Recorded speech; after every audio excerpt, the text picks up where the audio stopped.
NCS 기반 인사관리 방법론, 자, 5번째 강의를 시작하도록 하겠습니다. 자, 지난 4강에서 지금까지 설명드렸던 NCS의 개념을 종합적으로 정리를 해봤고요. 이번 5강에서는 NCS에서 제공하는 인사관리 문서들이 있어요. 그러니까 각 회사에서 인사관리를 하는데 활용하시라고 직무기술서부터 시작해서 여러 가지 문서를 제공하는 것들이 있습니다. 자, 과연 어떤 문서들을 제공하고 있는지 5강과 6강 수업에서 여러분들이 살펴볼 텐데, 오늘 5강 수업에서는 먼저 평생 경력개발 체계도, 그리고 직무기술서, 자가진단 도구에 대해서 오늘 5강에서 좀 살펴보도록 하겠습니다. 자, NCS에서는요, 여기 왼쪽에 보시는 평생 경력개발 체계도, 경력개발 경로 모형, 직무기술서, 자가진단 도구, 채용 배치 승진 체크리스트, 능력 단위별 훈련 기준, 능력 단위별 출제 기준, 이와 같은 문서들을 제공해줘요. 자, 지금부터 이 문서들을 하나하나 좀 설명을 드리도록 하겠습니다. 그리고 이게 어떤 의미를 가지고 있는 문서인지에 대해서도 설명을 드리도록 하겠습니다. 먼저 평생 경력개발 체계도에 대해서 설명을 드릴게요. 자, 평생 경력개발 체계도라고 하는 것은 우리가 CDP, 경력개발 경로를 설계할 때 그 경로라고 보시면 돼요. 그러니까 예를 들어서 인사 업무 같은 경우는 제일 처음에 인사 업무를 담당하게 되면 가장 밑에 있는 급여 지급, 퇴직 업무 지원, 이런 업무들 먼저 시작을 하고, 그리고 나서 어느 정도 업무에 대한 경험이 쌓이면 그 다음 레벨의 일들을 수행을 하도록 업무를 변경시켜 주고, 그러니까 그 다음 레벨 같은 경우는 인사평가 업무, 조직문화관리, 인사 아웃소싱. 처음부터 이런 업무를 수행하기에는 인사평가 같은 경우 난이도가 좀 있죠. 그래서 처음부터 이런 업무들을 수행하게끔 하기보다는 처음에는 비교적 좀 용이한 업무들을 수행을 하고, 그리고 이것들이 어느 정도 익숙해지면 그 다음 레벨 업무를 수행할 수 있도록 경력 개발을 시켜주고, 또 이 업무에 대해서 어느 정도 익숙해지면 그 다음번에는 직무 관리라던가 인력 채용, 인력 이동 관리와 같은 그 다음 레벨 업무를 수행할 수 있도록 또 경력을 개발시켜주고, 제일 마지막 단계로는 인사 기획 업무 하는 사람들은 이 밑에 있는 업무들을 종합적으로 알아야 이 인사 기획 업무를 할 수 있잖아요. 그러니까 처음 입사하자마자 이 업무를 시키면 할 수가 없겠죠. 어느 정도 이 밑에서 경험들이 쌓여야지만 이 인사 기획 업무를 할 수가 있겠죠. 그러니까 어떤 특정한 직무를 수행하는 사람이 제일 처음에는 어떤 종류의 일을 수행을 하고, 그것이 익숙해지면 그 다음에는 어떤 종류의 일들을 수행하고, 이렇게 경력 개발의 경로를 설정해 준 이 그림을 평생 경력 개발 체계도다라고 이야기를 합니다. 그래서 각 직무마다 어떤 경로로 경력 개발을 시켜주면 좋은지가 이 NCS에서는 제공이 되어지고 있습니다. 자, 그리고 물론 이제 이걸 여러분들이 그대로 활용하시면 안 돼요. 여러분들 회사에 맞게끔 좀 수정을 해 주셔야 되는데, 그 수정하는 방법은 제가 또 뒤에서 따로 설명을 드리도록 하겠습니다. 지금은 이 NCS에서 제공하는 이 각각의 문서들이 어떤 문서고 무엇을 위해 활용이 되는지에 대해서만 설명을 드리도록 하겠습니다. 자, 경력개발 경로 모형 같은 경우는 아까 평생 경력개발 체계도하고 사실 같아요. 그러니까 우리 회사에서 인사 업무를 수행하는 사람이 처음으로 이제 입사를 하게 되면 그 사람은 주임으로서 3등급 레벨 정도의 업무를 담당하게끔 하고, 그리고 이 업무에 대해서 어느 정도 익숙해지면 그 다음에 대리로 승진을 시키고, 대리는 4등급 레벨 정도의 업무를 수행을 하고, 자, 여기 보시면 3등급, 4등급이 있고, 3등급은 주임, 4등급은 대리, 5등급은 과장, 이렇게 되어 있잖아요. 아까 전에 그 평생 경력개발 체계도 그림을 잠깐 볼게요. 여기 보시면, 자, 3등급은 주임, 4등급은 대리, 5등급은 과장. 자, 같습니다. 내용이 같아요. 그래서 이 문서를 뭐 별도로 만들 것까지는 없어요. 그냥 평생 경력개발 체계도를 만들어 놓으면 이 의미까지 다 포함이 되기 때문에 자, 뭐 이 문서는 별도로 만들 필요까지는 없을 것 같은데 아무튼 NCS에서는 이 문서도 제공을 해주고 있습니다. 그런데 이 평생 경력개발 체계도하고 경력개발 경로 모형 같은 경우는 실제 회사에서 활용하기에는 좀 어려울 수 있어요. 특히 중소기업의 경우. 왜냐하면 자, 처음에 입사하게 되면 이 업무를 맡기고 그리고 어느 정도 업력이 쌓이면 이 업무를 맡기고 또 여기에 대해서 경험이 쌓이면 이 업무를 맡기고 이렇게 소위 얘기하는 짬밥이 높아질수록 더 레벨이 높은 업무를 이제 담당하게끔 하는 용도로 이 평생 경력개발 체계도가 사용이 되는데 대부분의 중소기업에서는요 한 명이 이 모든 업무들을 다 해요. 그렇기 때문에 처음 들어왔을 때는 요것만 하고 그 다음 시간이 좀 지나면 이 업무를 하고 이렇게 하기가 힘들다는 거죠.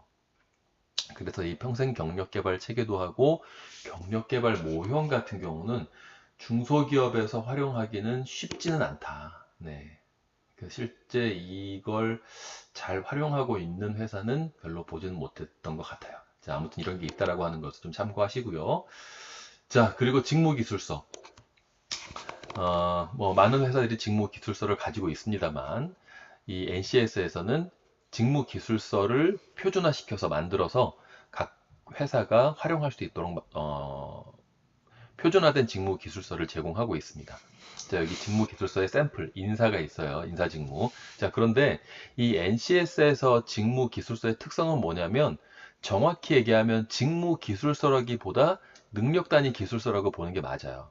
자, 왜냐면 이 문서 하나가 능력 단위별로 제작이 됩니다. 그러니까 인사 직무에서 이 문서가 이 직무 기술서가 만들어지는 게 아니라 이 인사 직무 안에 여러 개의 능력 단위가 있잖아요. 지금 보시는 샘플은 인사 직무 안에 복리후생 관리라고 하는 능력 단위를 샘플로 가지고 온 거고 그렇다면 이 아래에 나오는 내용들은 이 능력 단위에 관련된 내용이에요. 조직 경영 전략, 예산 회계의 의거, 조직 구성원들의 근로조건 개선 및 복지 증진을 위한 복리후생 제도를 운영할 수 있다. 이것은 이 복리후생 관리라고 하는 능력 단위의 직무 목적이죠. 그러니까 그리고 여기 이 아래 나와 있는 주요 업무 능력 단위 밑에 있는 능력 단위 요소이죠. 주요 업무인 능력 단위 요소도 복리후생제도 설계하기, 부합 요건 심사하기. 이 복리후생 관리에 관련된 내용이에요. 이 밑에 나와 있는 모든 업무들이 이 인사 업무를 통틀어서 설명하고 있는 것이 아니라 복리후생 관리라고 하는 특정한 능력 단위 업무에 대한 것들만 이 밑에서 소개를 하고 있습니다. 그렇기 때문에 이 문서는 직무 기술서라고 얘기하기보다는 능력 단위 요소 기술서라고 보는 것이 더 정확하죠, 사실은.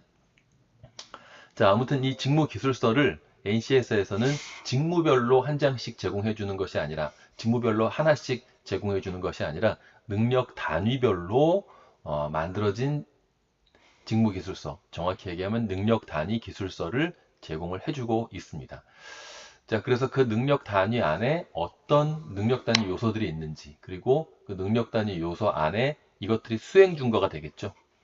이 능력 단위 요소 안에 어떤 수행 준거가 있는지, 그리고 이 능력 단위, 복리후생 관리라고 하는 능력 단위 업무를 수행하려면 어떤 학습 경험이 있고 어떤 자격증이 있는 사람이 이 업무를 수행하면 좋은지, 그리고 어떤 지식과 기술이 필요한지, 사전에 어떤 업무 경험이 있는 사람이 이 복리후생 관리 업무를 담당하면 좋은지, 어느 정도 숙련 기간이 필요한지, 이 직무 자격 요건이 이렇게 직무 기술서에 기록이 되어 있습니다. 이 밑에 있는 기술의 내용들은 능력 단위와 관련된 내용이다. 직무에 대한 내용이라기보다는 능력 단위에 대한 내용이다라고 보시면 좋을 것 같습니다. 자, 그래서 이 직무 기술서를 가지고 우리가 사람들을 채용할 때도 사용할 수 있고요. 그러니까 이 직무를 수행하는 사람은 이런 지식과 기술이 많은 사람을 채용해야 되겠죠. 그리고 기왕이면 직무 숙련 기간, 경력이 한 1년 정도 있는 사람을 이 업무를 맡기면 좋을 것 같고 어떤 업무 경험이 있는 사람, 이런 업무 경험이 있는 사람, 그리고 이런 자격증이 있는 사람에게 맡기면 더 좋을 것 같고, 뭐, 그렇습니다. 그런데 사실 굉장히 이상적이죠. 네. 이 복리후생관리 업무를 맡기는 사람에게 이렇게 뭐 경영 지도사라던가 PHR이라던가 뭐 이런 자격증이 있는 사람이면 뭐 좋겠지만 사실 중소기업에서 이걸 활용하기에는 뭐 녹록지는 않겠죠. 아무튼 뭐 이 직무 기술서도 NCS에서 제공을 해주고 있다. 자, 그리고 자가진단 도구입니다. 자가진단 도구. 자, 여기 보시면 진단 영역, 인사 전략 수립하기, 인사 운영 계획 수립하기, 인건비 운영 계획 수립하기. 자, 이게 바로 진단 영역이라고 나와 있는 이게 NCS 분류 체계에서 뭐에 해당되느냐? 능력 단위 요소에 해당됩니다. 능력 단위 요소. 자, 그리고 이 진단 문항은 수행 준거가 되겠죠. 수행 준거. 그래서 자가진단이라고 하는 게 뭐냐? 인사 전략을 수립하는 일을 하는 사람이 그리고 인력 운영 계획을 수립하고 인건비 운영 계획을 수립하는 사람이 자기 스스로 진단을 해보는 거예요. 내가 현재 이 일들을 잘하고 있는지 못하고 있는지. 그래서 나는 조직의 비전과 중장기 사업 전략에 따라 인사 전략 환경을 분석할 수 있다. 저는 굉장히 이걸 잘합니다. 5점. 나는 인사전략 환경 분석 결과에 따라 중장기 인사전략의 방향성을 수립할 수 있다. 난 방향성 수립하는 거 잘 못하는 것 같아. 미흡. 나는 중장기 방향성에 따라 당해 연도의 인사전략을 수립할 수 있다. 내가 전략을 수립하는 데는 좀 미흡하지. 2점. 이렇게 스스로 평가를 할 수 있도록 자기 스스로 자가진단을 할 수 있도록 도와주는 표가 바로 이 자가진단 도구라고 하는 표입니다. 그래서 각 직무 수행자들이 해마다 아니면 수시로 이 자가진단 문항을 보면서 자기가 어느 정도 이 업무를 잘 하고 있는지를 스스로 평가하고 부족한 부분이 있다면 내가 이 부분이 좀 부족해 그러면 이 진단 영역 그리고 이 진단 문항인 수행 준거에 해당되는 지식과 기술에는 어떤 것들이 있는지 찾아서 그 지식과 기술 부족한 수행 준거에 해당되는 지식과 기술을 공부를 할 필요가 있겠죠.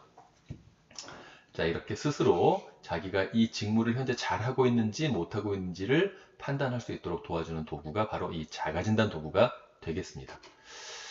자, 이렇게 오늘은 자가진단 도구까지 살펴봤고요. 다음 시간에는 채용, 배치, 승진 체크리스트, 그러니까 채용 절차, 배치 절차, 승진 절차를 진행할 때 얼마나 이 직무에 적합한지를 체크하는 체크리스트와 능력 단위별 훈련 기준, 교육 훈련을 실시할 때 활용하는 어떤 그런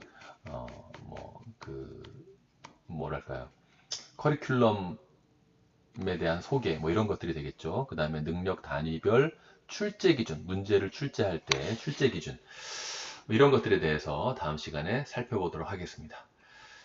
자, 오늘 5강에서 NCS에서 어떤 인사 문서들을 제공하는지를 좀 살펴봤고요. 자, 오늘도 고생하셨고, 좋아요와 구독 꼭 부탁드리도록 하겠습니다. 감사합니다.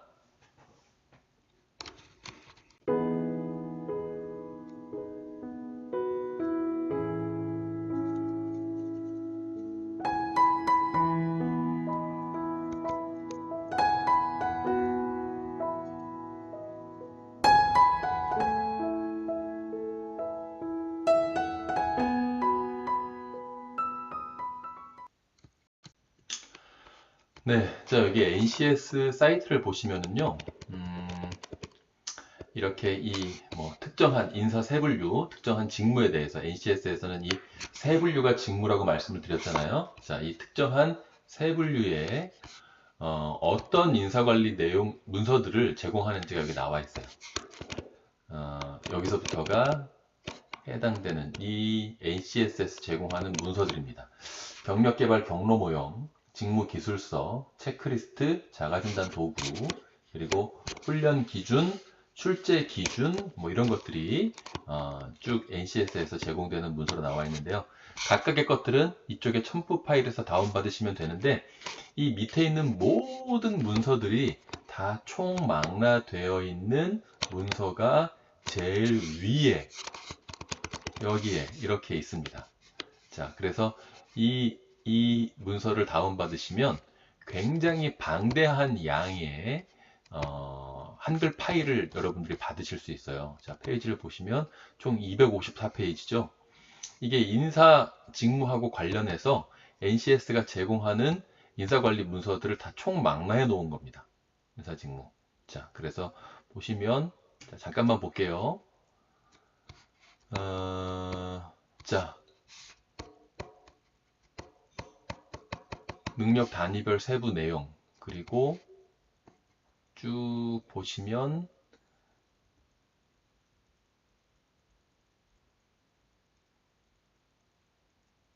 자, 평생 경력 개발 경로 모형 등등 여러 가지 쭉 보시면 능력 단위 구조도 뭐 여기 보시면 직무 기술서, 얘는 뭔가요? 채용 배치 승진 체크리스트 등등 여러 가지 문서들이 여기에 굉장히 많이 다 담겨 있어요. 인사 직무 하나만 가지고도 이렇게 굉장히 254페이지에 달하는 굉장히 방대한 인사관리 문서를 제공합니다. 자, 지금부터 이 문서들이 어떤 문서들인지 한번 살펴보는 시간을 갖도록 하겠습니다.